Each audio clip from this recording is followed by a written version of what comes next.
Hello students. देखो बच्चों, आज हम लोग स्टार्ट करने वाले हैं क्लास 12th का एनसीईआरटी का एक बहुत important topic, that is the reproduction in organism. एक बेसिक टॉपिक है बच्चों। रिप्रोडक्शन इन ऑर्गेनिज्म हम लोग कंप्लीट करेंगे कुछ लेक्चर्स में, और उसके बाद हम रिप्रोडक्शन के यूनिट की तरफ जाएंगे। पूरा यूनिट हमें कंप्लीट करना है रिप्रोडक्शन इन ऑर्गेनिज्म। उसके बाद हमें देखना है रिप्रोडक्शन इन प्लांट, फिर reproduction in animals, basically human being, और फिर हमें देखना है रिप्रोडक्टिव हेल्थ। ओके, तो बहुत सिंपल चैप्टर है और बहुत आसान चैप्टर है, ठीक है। सो let us start with the reproduction in organism. तो देखो बच्चों, बेसिकली हमें पता है कि हर लिविंग ऑर्गेनिज्म में रिप्रोडक्शन की एबिलिटीज होती है। ओके, हाँ, कुछ एक्सेप्शन केस है, जैसे मैं 3 एक्सेप्शन केस आपको बता रहा हूँ। एक वर्कर बी, दूसरा अगर हम ले ले तो स्टराइल ह्यूमन कपल, और तीसरा अगर हम ले ले तो that is the mule. Okay, तो ये 3 एनिमल्स अगर आप देखोगे तो ये छोड़कर बाकी सब लिविंग ऑर्गेनिज्म में रिप्रोडक्शन की एबिलिटीज होती है, ठीक है। तो वर्कर भी आपको पता है, वर्कर भी हनी बी की कास्ट है बच्चों। हनी बी के अंदर 3 कास्ट आते हैं। एक पहला होता है क्वीन, दूसरा होता है हमारे पास दैट इज अ ड्रोन, और तीसरी होती है हमारे पास वर्कर। ओके, ये तो 3 कास्ट होती है।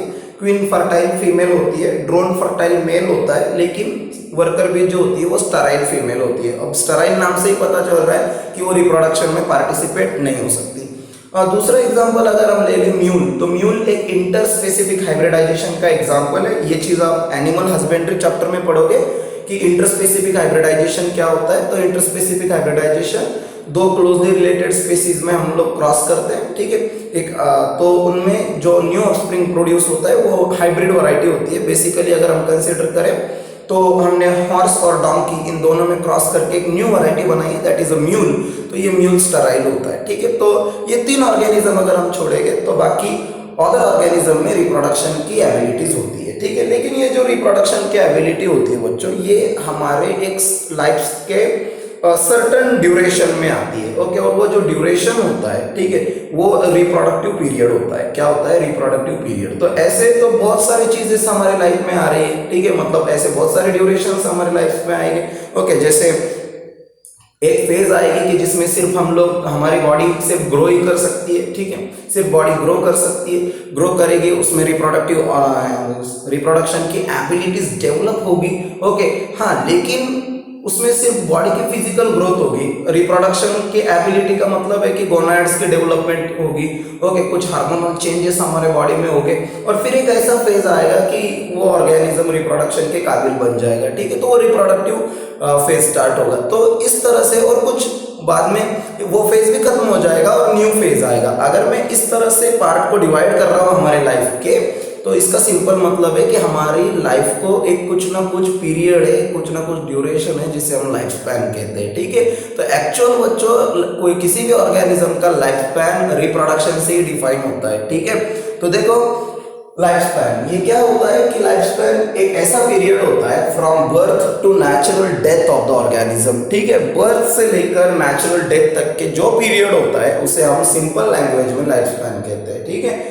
और ये जो लाइफ स्पैन होता है, okay, it is not constant for all species, okay, और ऑल टाइप ऑफ एनिमल। ये कोई कांस्टेंट चीज नहीं है, it may be vary. Okay, ये वैरी होता है। जैसे कि अगर मैं मे फ्लाई का एग्जांपल दे दूं तो मे फ्लाई सिर्फ 1 दिन का उसका लाइफ स्पैन होता है। बटरफ्लाई का एग्जांपल दे दूं तो 1 to 2 वीक्स तक का होता है।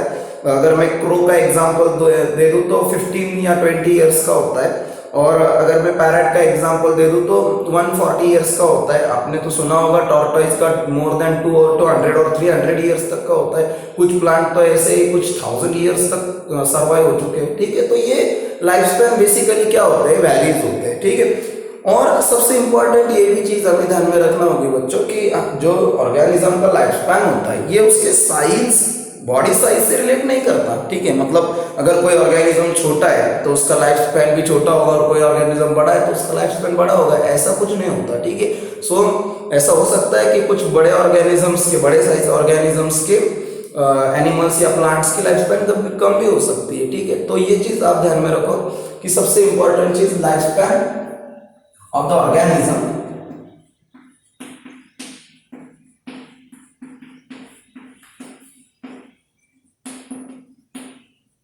does not correlate with their size, ठीक है। मतलब साइज के मुताबिक आप किसी का लाइफ स्पैन डिफाइन नहीं कर सकते, ठीक है, विद देयर साइज। तो ये सबसे इंपॉर्टेंट चीज है। और हर लिविंग ऑर्गेनिज्म में सर्टेन लाइफ स्पैन होता है, ये तो मैं आपको बताया ही, ठीक है। लेकिन जो एक्सेप्शन केस इसमें भी है बच्चों, कि जैसे सिंगल सेल्ड ऑर्गेनिज्म, ठीक है, तो सिंगल सेल ऑर्गेनिज्म के लाइफ स्पैन को हम डिफाइन नहीं कर सकते, क्योंकि most of the organisms are considered as immortal. Okay, तो ये भी आप ध्यान में रखना कि every living organism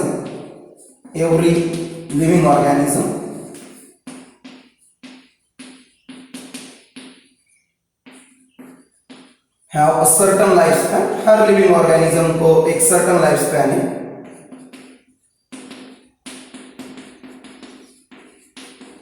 have a certain lifespan, except, लेकिन यहां भी एक्सेप्शन केस है हमारे पास, except single celled organisms. Amoeba, paramecium आप अगर लोगे तो वो बेसिकली हम इमॉर्टल एनिमल में ही लेते हैं। ओके, और सबसे इंपॉर्टेंट चीज कि लाइफ स्पैन जिस तरह से ऑर्गेनिज्म का है, ठीक है, तो उसी तरह से हमारे सेल का भी लाइफ स्पैन है ना, ठीक है। जैसे आपको पता होगा आरबीसीज, हमारे आरबीसीज का लाइफ स्पैन कितने डेज का होता है, तो 120 डेज का होता है। हमारे डब्ल्यूबीसी कुछ 4 to 5 डेज का होता है, ठीक है। उसके बाद अगर हम लोग कंसिडर करेंगे कि हमारा जो प्लेटलेट्स होते हैं उनके भी 4 to 10 डेज की लाइफ स्पैन होते हैं। तो इसका सिंपल मतलब है बच्चों कि जैसे अगर हमारे सेल को लाइफ स्पैन होगा तो सेल से ही बॉडी बनती है, तो बॉडी को भी लाइफ स्पैन होगा, क्योंकि cell is the structural and functional unit of the body ना, ठीक है। तो इसीलिए ये चीज ध्यान में रखना कि हमारे सेल को लाइफ स्पैन है तो हमारे बॉडी को भी क्या है, लाइफ स्पैन है। ओके, हाँ, अगर लाइफ स्पैन की बात कर रहे हैं हम लोग, तो ये लाइफ स्पैन में मैंने अभी आपको बताया कि रिप्रोडक्शन की एक एबिलिटी होती है, और इसी से ये दुनिया क्या हो रही है, कंटिन्यू हो रही है। एक लिविंग ऑर्गेनिज्म दूसरे लिविंग ऑर्गेनिज्म को बना रहा है, ओके, और इसीलिए हमारे पास लार्ज अमाउंट की बायोडाइवर्सिटी भी आपको नजर आ रही है, ठीक है। तो रिप्रोडक्शन एक बहुत इंपॉर्टेंट प्रोसेस है, ओके, जिसकी वजह से what we called as evolution भी हो रहा है, ओके, हाँ। लेकिन कौन से रिप्रोडक्शन की वजह से हो रहा है उसकी चीज उसकी बात हम बाद में करेंगे। लेकिन आप ये समझ लो सबसे पहले कि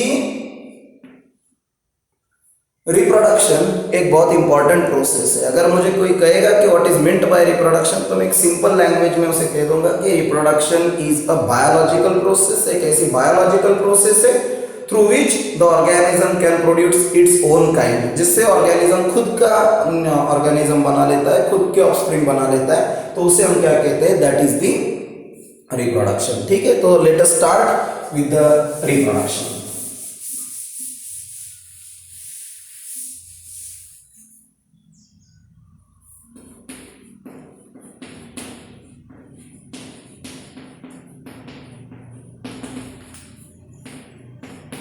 It is a biological process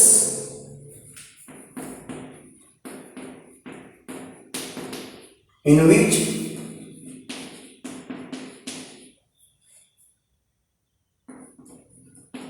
the individual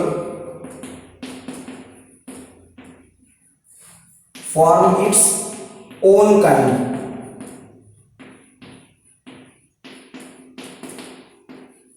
ठीक है।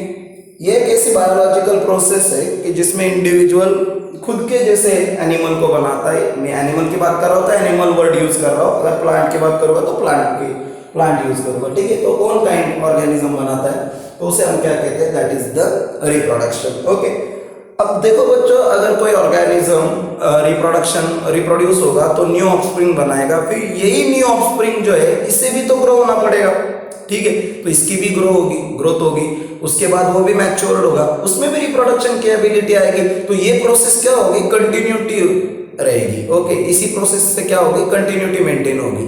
तो इसकी ये चीज ध्यान में रखना कि जो हमारा लाइफ स्पैन होता है, तो इसमें इसी तरह से क्या आते हैं, 3 फेजेस आते हैं। पहला फेज ग्रोथ का होता है, दूसरा फेज मैच्योरेशन का होता है, और तीसरा फेज डेथ का होता है, ठीक है। तो ये चीज ध्यान में रखना।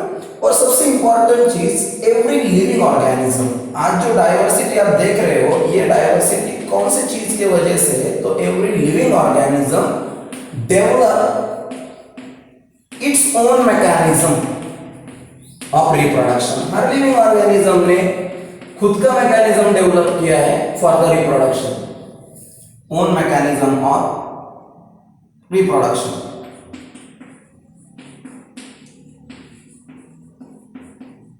ठीक है, मतलब दुनिया का हर कोई ऑर्गेनिज्म सेक्सुअल रिप्रोडक्शन नहीं कर सकता। कुछ organism what we call as a asexual reproduction भी करते हैं। अगर असेक्सुअल रिप्रोडक्शन करते हैं तो उसके भी अलग अलग वेज होते हैं ना, जैसे बाइनरी फिशन होता है, मल्टीपल फिशन होता है, बडिंग होता है, स्पोरिलेशन होता है, फ्रैगमेंटेशन होता है। ठीक है, तो ये अलग अलग वेज होते हैं। तो every living organism develop its own mechanism of the reproduction. Her living organism ने खुद का एक नया मैकेनिज्म बनाया, खुद के मैकेनिज्म बनाए रिप्रोडक्शन के।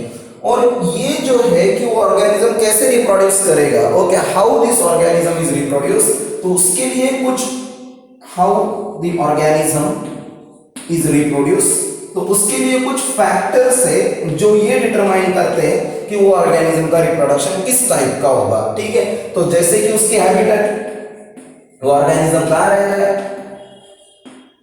तो उसके अनुसार भी उसका रिप्रोडक्शन का मैकेनिज्म डिफाइन होगा। जैसे कि आप अगर डिस्कस कर लो तो आपको पता है एक्वेटिक जो है एक्वेटिक हैबिटेट में जो ऑर्गेनिज्म रहते हैं वो बेसिकली क्या करते हैं, उनके गैमेट्स को वाटर में रिलीज कर देते हैं और फर्टिलाइजेशन आउटसाइड द बॉडी हो जाता है। ठीक है, तो ये एक अलग टाइप का फेनोमेनन है। ठीक है, जैसे तो फिर वो एनिमल हो गए तो एनिमल अगर हो गए तो ओविपेरस में आएंगे वो। ठीक है, और फर्टिलाइजेशन एक्सटर्नल हो जाएगा। लेकिन ह्यूमन बीइंग में अगर आप देखोगे तो ह्यूमन बीइंग में तो फर्टिलाइजेशन इंटरनल हो रहा है ना। ओके, तो हैबिटेट के अनुसार भी क्या हो रहा है कि ऑर्गेनिज्म का रिप्रोडक्शन का वे डिफाइन होता है। Internal physiology, okay, internal physiology का सिंपल मतलब है कि अगर वो ऑर्गेनिज्म है वो खुद के बॉडी में एम्ब्रियो की डेवलपमेंट उसके हो सकती है या नहीं हो सकती। अगर नहीं हो सकती तो बेसिकली वो क्या करेगा, ओविपेरस मोड दिखाएगा। अगर हो सकती है तो वो विविपेरस मोड दिखाएगा। ठीक है, तो ये भी एक वे होता है रिप्रोडक्शन का। ठीक है, तो हैबिटेट अगर हम लोग कंसीडर करें, इंटरनल फिजियोलॉजी अगर हम लोग कंसीडर करें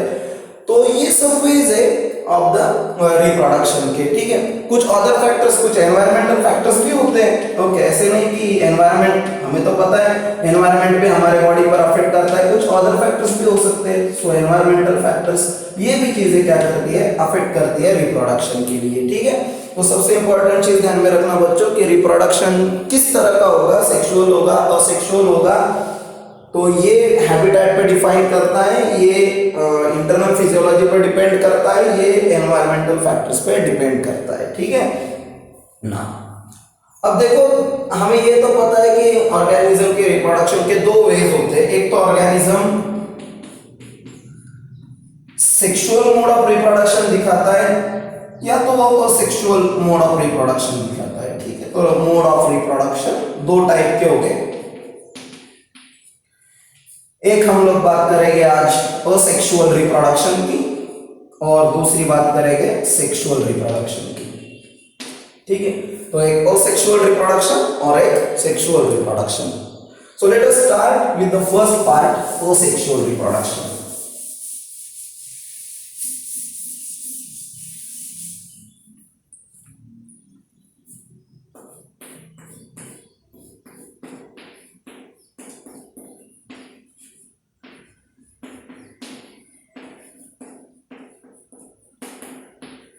और ये जो असेक्सुअल रिप्रोडक्शन है, this is also called as apomixis.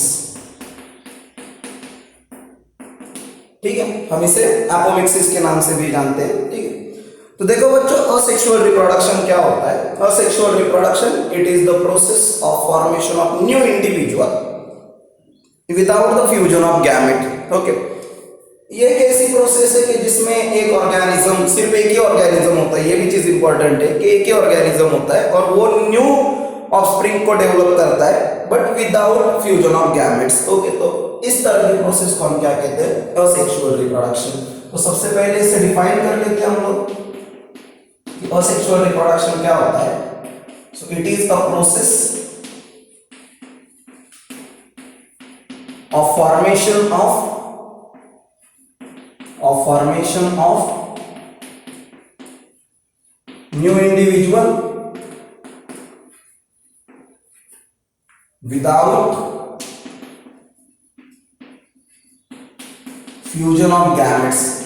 Gametes तो बनते ही नहीं है बेसिकली असेक्सुअल रिप्रोडक्शन में, तो फ्यूजन भी नहीं होगा। अगर फ्यूजन भी नहीं होगा लेकिन फिर भी न्यू इंडिविजुअल बन रहा है, ओके, तो वो कौन सा मोड ऑफ रिप्रोडक्शन है बच्चों?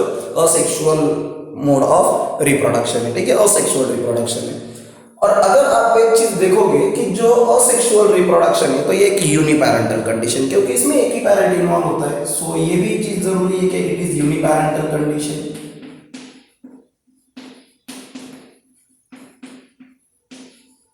This is the uniparental condition. और जो ऑफस्प्रिंग बनेगा, जो ऑफस्प्रिंग असेक्सुअल रिप्रोडक्शन से बनेगा, वो ऑफस्प्रिंग और उसका पैरेंट, ये दोनों मॉर्फोलॉजिकली तो सेम दिखेंगे ही दिखेंगे, ओके, मतलब एक उनके एक्सटर्नल कैरेक्टर तो सेम दिखेंगे ही दिखेंगे, लेकिन उनके जेनेटिकल कैरेक्टर भी सेम दिखेंगे। तो इसका मतलब ऐसा है कि जो ऑफस्प्रिंग बन रहा है, this offspring is totally identical in case of morphological as well as genetical aspect with related to their parent, okay, and that phenomenon is nothing but the clone formation।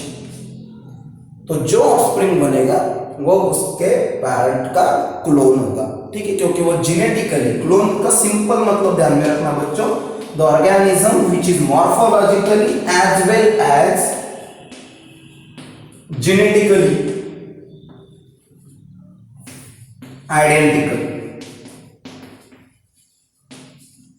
जो ऑर्गेनिज्म मॉर्फोलॉजिकली या genetically क्या होगा? Identical होगा, तो ऐसे organism को हम basically क्या कहते हैं? क्लोन कहते हैं। क्या कहते हैं?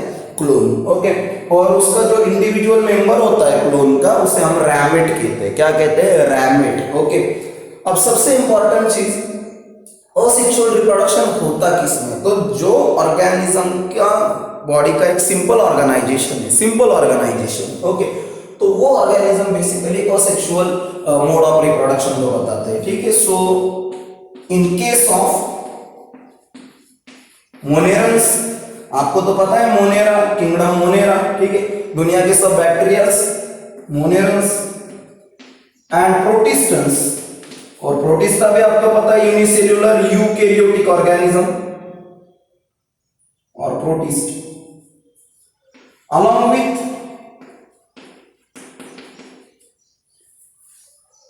a plants and animals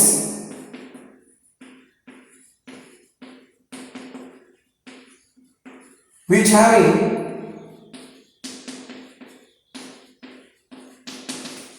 simple body organisation, बिल्कुल सिंपल बॉडी ऑर्गेनाइजेशन है, तो ऐसे ऑर्गेनिजम्स बेसिकली हमें असेक्सुअल मोड ऑफ रिप्रोडक्शन दिखाते हैं, ठीक है। सो इन केस ऑफ मोनेरस, मतलब हम बैक्टीरिया की बात कर रहे हैं। इन केस ऑफ प्रोटिस्ट, हम लोग प्रोटोजोआ की बात कर रहे हैं, यूनिसेल्युलर यूकैरियोटिक ऑर्गेनिज्म की, ठीक है। और ऐसे कुछ प्लांट या ऐसे कुछ एनिमल की जिनमें सिंपल बॉडी ऑर्गेनाइजेशन है, तो ये हमें असेक्सुअल रिप्रोडक्शन दिखाता है, ओके। अब अगर मैं बात करूं अमीबा के बारे में या तो पैरामीशियम के बारे में, तो जैसे बच्चों आपको पता है कि अमीबा और पैरामीशियम ये बेसिकली बाइनरी फिशन हमें दिखाते हैं, और जब बाइनरी फिशन दिखाते हैं तो क्या होता है कि उनकी बॉडी दो पार्ट में डिवाइड हो जाती है। अगर दो पार्ट में डिवाइड हो गई तो एक टाइप का सेल डिवीजन ही होगा, ओके। तो ये जो अमीबा या पैरामीशियम है, तो इन केस ऑफ प्रोटिस्ट और in case of monerans, the cell division is itself a mode of reproduction, okay। तो सेल डिवीजन ये भी एक मोड है किसका?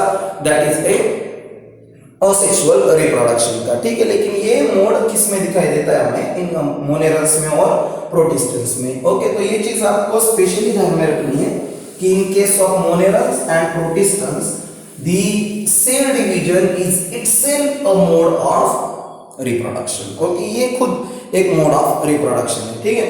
अब most of the unicellular organism can reproduce by the binary fission.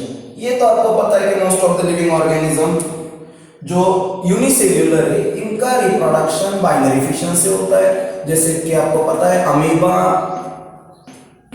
Paramecium, इनमें basically binary fission चलता है। हाँ, लेकिन आपको ये भी तो पता है और ये भी चीज ध्यान में रखना कि ये अमीबा या पैरामीशियम जो होते हैं, ये सिर्फ और सिर्फ फेवरेबल कंडीशन में what we call binary fission दिखाते हैं, ठीक है, फेवरेबल कंडीशन में। लेकिन अगर एक ऐसी कंडीशन क्रिएट हो गई उनके लिए विच इज अनफेवरेबल, तो फिर उनके पास एक न्यू ऑप्शन होता है, that is a multiple fission. तो वो मल्टीपल फिशन दिखाते हैं, ठीक है। तो मल्टीपल फिशन अमीबा कैसे परफॉर्म करता है? तो सिंपल चीज ध्यान में रखना, क्या अमीबा क्या करता है at the time of unfavourable condition, उसके जो स्यूडोपोडिया होते हैं, ओके, स्यूडोपोडिया, तो वो स्यूडोपोडिया से कुछ केमिकल सिक्रीट करता है और वो केमिकल उसी के बॉडी के सराउंडिंग में 3 लेयर्स बना देता है, ठीक है। तो अब कंसीडर करेंगे हम इस तरह से अमीबा को, यूनिसेल्यूलर यूकेरियोटिक, ठीक है।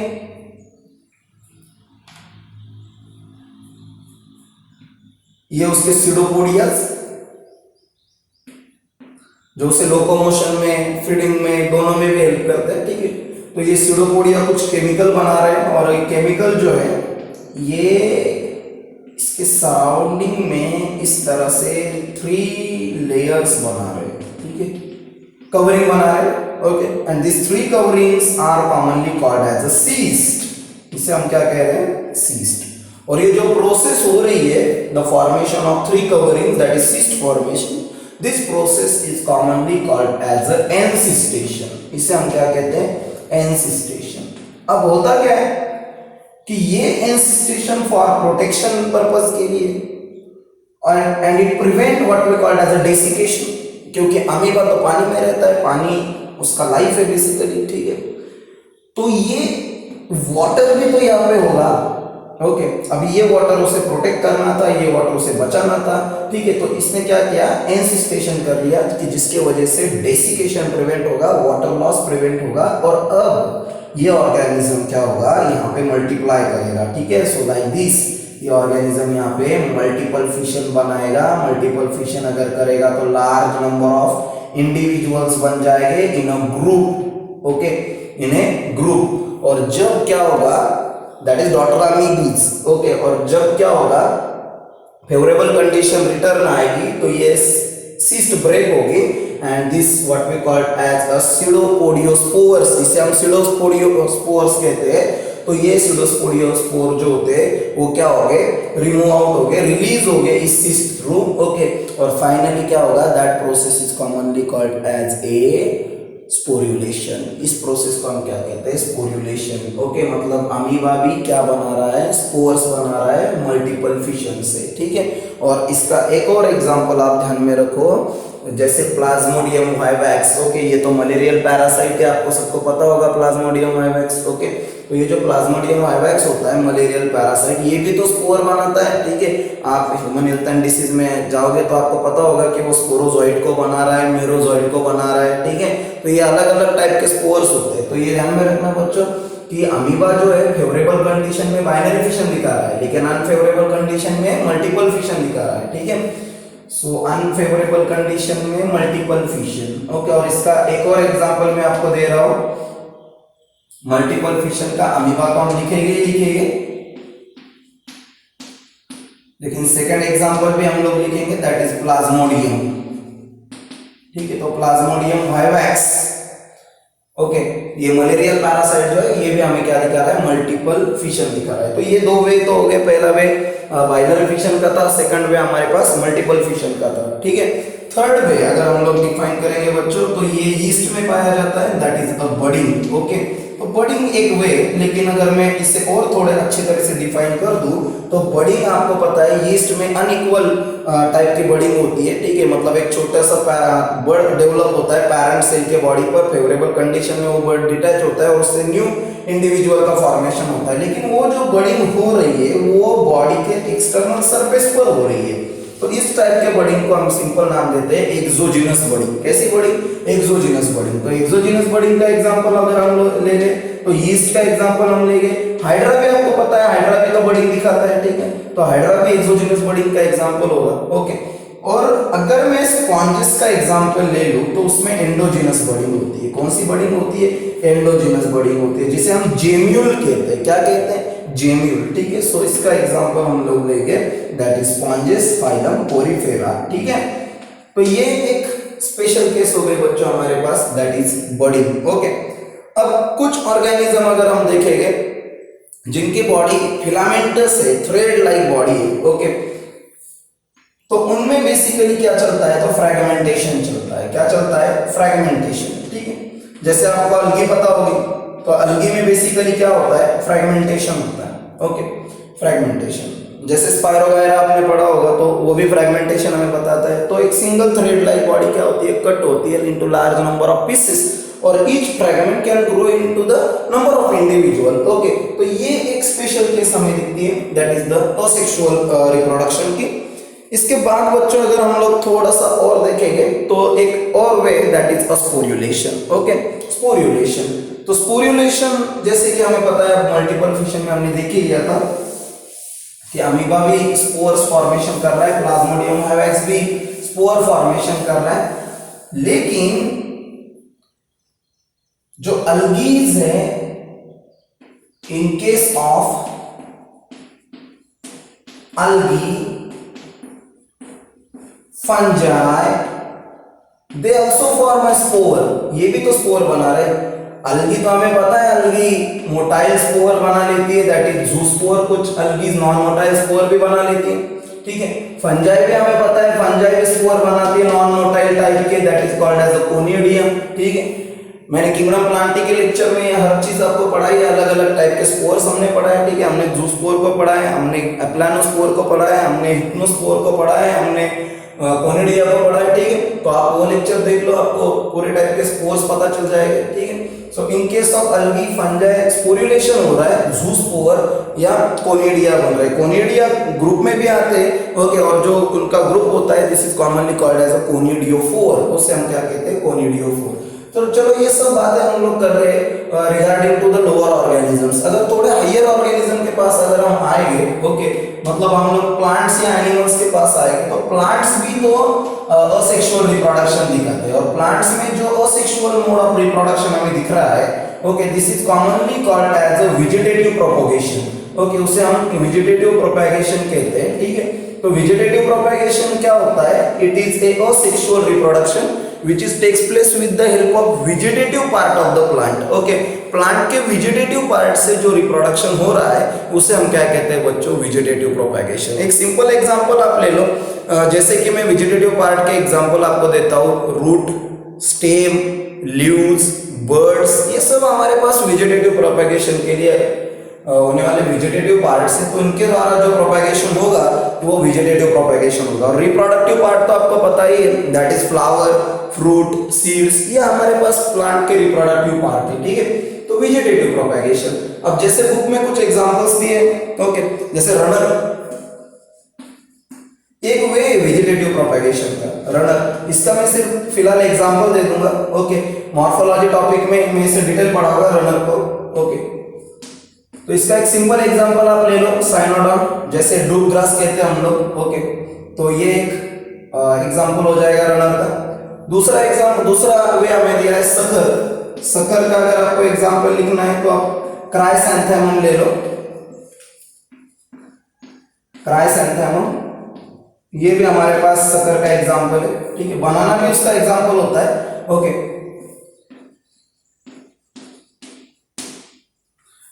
राइजोम, ठीक है, राइजोम, तो राइजोम का एग्जांपल अगर आपने पढ़ा होगा तो आपको पता होगा कि राइजोम का हमारे पास एक सिंपल एग्जांपल है, दैट इज जिंजर। ओके, तो ये राइजोम का एग्जांपल है हमारे पास। और अगर कोई एक्स्ट्रा एग्जांपल अगर हमें देखना है तो जैसे बल्ब, ठीक है, ये सब मॉर्फोलॉजी चैप्टर में हम लोग डिटेल पढ़ेंगे। मैं सिर्फ यहाँ पे वेज दे रहा हूँ वेजिटेटिव प्रोपगेशन के, कि किस किस चीज के द्वारा क्या हो रहा है, what we called as a vegetative propagation हो रहा है, और कौन कौन से प्लांट में हो रहा है। ठीक है, तो बल्ब फॉर्मेशन जो होता है, ओके, ये बेसिकली ओनियन में आपको नजर आता है, ओनियन और गार्लिक, ये उसके एग्जांपल्स है हमारे पास। ओके, और फाइनल एक एग्जांपल दिया है ऑफसेट। ओके, ऑफसेट का आप सिंपल एग्जांपल ले लो, दैट इज पिस्टिया का एग्जांपल ले लो, या इकॉर्निया का एग्जांपल